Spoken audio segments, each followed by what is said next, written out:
esse conteúdo que é tão importante para os brasileiros. E agora eu vou fazer uma pergunta que todo mundo quer saber. Quando que o senhor acredita que é a hora de vender uma ação? Bom, eu vou te dar o exemplo da Itaúsa. Quando ela não gerar mais os resultados que você espera dela. Mas o senhor acredita sim? Porque muitas pessoas têm dúvida.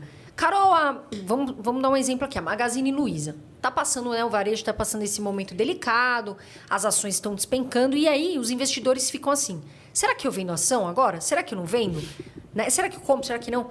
O senhor acha que depende da fase, por exemplo, a Itaúsa agora. O senhor vendeu porque, né, de repente veio essa fase, ou seja, vende porque está passando esse momento e você vendeu porque perdeu o sentido? Ou você acha que, por exemplo, nesse caso, a Magazine Luiza, por exemplo, está passando esse momento, o investidor deve vender ou não? Deve avaliar a empresa? Veja o que eu vou falar para você.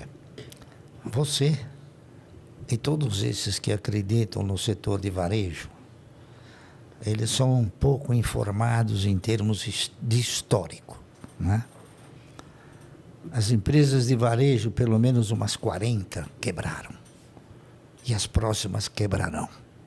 Tá certo? Magazine Luiza, um dia vai quebrar. Eu não sei quando, mas ela vai quebrar. Tá entendendo? Eu não sou profeta. Estou falando em termos de histórico. Veja bem, quebrou o seu Gears, quebrou a Casa Centro, quebrou o Mapping, quebrou a Slooper, quebrou a Ultralar, quebrou, e mais que eu já nem me lembro, né? Há pouco tempo atrás, a máquina de vendas também está pendurada, né? A Via Varejo está pendurada, se eu não tivesse colocado 300, 400 milhões. O que acontece no Brasil, principalmente, é o seguinte. O setor de varejo é um setor que ele é manco. Ele não tem uma conotação confiável na sua operacionalização. Por quê? Porque o governo ele engana você e engana todo mundo, tá certo? Ele diz para você que a inflação é 8% quando é 40%, tá entendendo? Então, o que acontece? No varejo, você compra um produto por R$1 e você fala, bom, eu vou vender esse produto em 10 parcelas ganhando 100%, tá correto? Então, você vai vender por 2. O que ocorre? Durante o transcorrer, a inflação ela corrói de uma forma vingativa, até eu diria. Então, quando chegou na metade do caminho, aquilo que você vai receber R$2 no fim da linha, você já tem que comprar esse produto por R$2. Então, o varejo é uma atividade que você tem que estar sempre aportando recursos, sistematicamente. É por isso que, na minha avaliação, ele não é um setor bom. Então, quem compra varejo é porque ele desconhece isso, tá entendendo? Ele desconhece. A margem é muito e nós não desconhecemos. É por isso que a gente não compra varejo, né? Agora, Barsi, quando a gente fala em varejo, você está falando de um varejo no geral ou só no varejo eletrônico, por exemplo, Magazine Luiza, Via? Não, ou nós estamos falando o varejo do vestuário? de eletroeletrônicos e linha branca, tudo aquilo que você pulveriza aí numa venda de 10, 15 parcelas, tá entendendo? Agora, por exemplo, Barsi, você tem alguns o varejo de farmácia, o varejo de vestuário. Você tem alguns outros varejos que são bons. A farmácia, por exemplo, bem administrada, é um negócio bom, tá certo? Raia Drogasil, por exemplo, é uma empresa cara, mas que... Não, ela não é cara. Ela é uma empresa que tem preço razoável, né?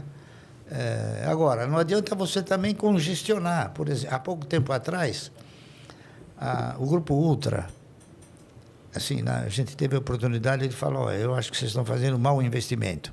Mas eles compraram um conjunto de empresas chamada Extra Farma. É isso? E eles venderam. Por quê? Porque eles não têm expertise. Você precisa ter expertise naquilo que você faz. E dificilmente alguém vai ter uma expertise melhor do que a Drogasil. Tá entendendo? Barsi, quais são 3 empresas que o senhor não tira da carteira? Desde que o senhor começou a investir, o senhor pretende ficar com elas até o final? Bom, todas as minhas empresas eu não tiro da carteira enquanto ela não chega na situação que chegou a Itaúsa. Tem 3 que o senhor fala, não, essas aqui são minhas, vamos supor, as minhas favoritas, né? Que eu não. Não é que eu não questão vou de tirar. serem favoritas, é que são empresas que geram um resultado excelente. Então, por exemplo, a Klabin é uma delas, não é isso? Você tem ideia de quantos anos tem a Klabin? Muitos anos, né? Mas dá um chute. Deve ser 100 anos, 90. Mais, 130 anos. 130. Nossa, eu não imaginava, eu ia falar Ela uns é mais 70. velha do que muitas ações estatais, Petrobras, né? Tá entendendo?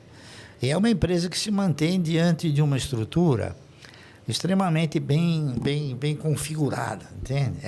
Ainda é uma empresa familiar, mas é uma empresa familiar que evoluiu na concepção de administração, ou seja, transfere a administração não para os elementos da família, sim para terceiros que são competentes. E é uma empresa que ela remunera de uma forma sistemática, não é isso? Ela paga dividendos sistematicamente. Então, é um negócio que é muito saboroso, eu diria. Né? Tá entendendo? E outras 2, Barsky? Bom, eu diria também o Banco do Brasil, porque o Banco do Brasil, ele é a única empresa estatal que tem um bom dono, que se chama Previ. Está entendendo? Porque ela também é uma empresa controlada pelo governo, né? O governo mas ela tem a Previ. E a Previ não são os políticos, são os ex-funcionários, entendeu? Então, há uma preservação muito mais eficiente no caso do Banco do Brasil. E uma terceira empresa também, eu diria a Unipar, da qual eu faço parte como membro do conselho, né? Que são atividades que são importantíssimas numa economia, tá entendendo? Então, essas 3 aí eu digo que são importantes. Mas eu tenho outras também que são importantes, né? E que eu também não declinaria porque tenho absoluta certeza que elas nunca vão me decepcionar.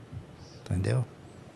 Barsi, a gente chegou a falar já de algumas empresas estatais e uma empresa que está sendo muito falada agora é a Petrobras, né? Com essa questão do aumento da gasolina, o governo tentando, de certa forma, se defender, porque nós estamos em ano de eleições. E o que você pensa sobre a Petrobras? Eu penso o seguinte, quem tem ações da Petrobras, logo eles serão vítimas. Por quê? Porque a Petrobras provavelmente não tem o direito de ganhar tanto. O cara começou a ganhar muito, todo mundo é contra ela ganhar muito, né? Então eu acho que ela vai voltar provavelmente a ser aquilo que era, né? Porque não é possível o país conviver com uma oscilação tão agressiva nos preços dos combustíveis, porque a economia como um todo não vai suportar isso, né? E alguns setores de atividade econômica, como o setor de transporte, também ele vai ser muito prejudicado. Eu acho que logo a Petrobras vai voltar ao seu normal, não é isso? A ter resultados menos fantasiosos, mais consistentes e não distribuir tanto dividendo como está distribuindo, né? Talvez até o fato de distribuir alguns dividendos generosos agora pode ser talvez para colocar uma tampinha no buraco do governo, né? No buraco da nossa... O governo precisa de grana, então... Tá entendendo? Muita gente não entende isso, né? Porque a Petrobras, ela paga muitos royalties, dividendos, né? E impostos para o governo, né? Então, a questão é que talvez o governo, não atual, mas também os anteriores, talvez não fez uma boa gestão com esses recursos para voltar o dinheiro para a população, né, Barsi? Exatamente. E acho que a população não tem essa visão. Porque a gasolina está cara porque ela acompanha o barril do petróleo, o dólar está alto. Então, a Petrobras ela segue o patamar internacional. Mas a Petrobras paga muito em dividendo e royalties para o governo que não são bem utilizados, né? Claro. Não há dúvida nenhuma.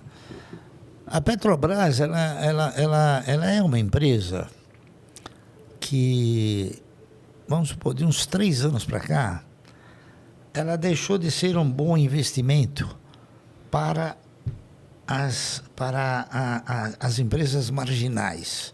Por exemplo, Petrobras começou a subir um pouco, o BNDES vendeu tudo que tinha. A Petrobras subiu um pouco, a Caixa Econômica vendeu tudo que tinha. A Petrobras subiu um pouquinho, a maioria dos fundos venderam tudo. Então, eles fizeram como eu, né? Vai receber em 2 ou 3 anos aí, dividendo bom, e depois? Você vai vender para quem? Porque você tem uma estrutura de mercado que você tem a quantidade de ações que gera no mercado, né? Hoje, a Bolsa ela não tem estrutura para suspender o preço da Petrobras, porque é muito papel, entendeu? Então, não há esse dinheiro no mercado, não existe. E dificilmente haverá para fazer com que ela suba muito mais do que está. É uma pena que todos falem só sobre a Petrobras, né? É verdade. A Petrobras, eu vou dizer uma coisa para você, há um tempo atrás, ela custava 60 centavos também, tá entendendo? E agora que o pessoal está falando, né? Ela teve uma evolução, depois que o Geisel assumiu a presidência, né? Ele gerenciou a coisa bem melhor, mas a Petrobras também já chegou a custar 60 centavos, a mesma coisa que o Banco do Brasil.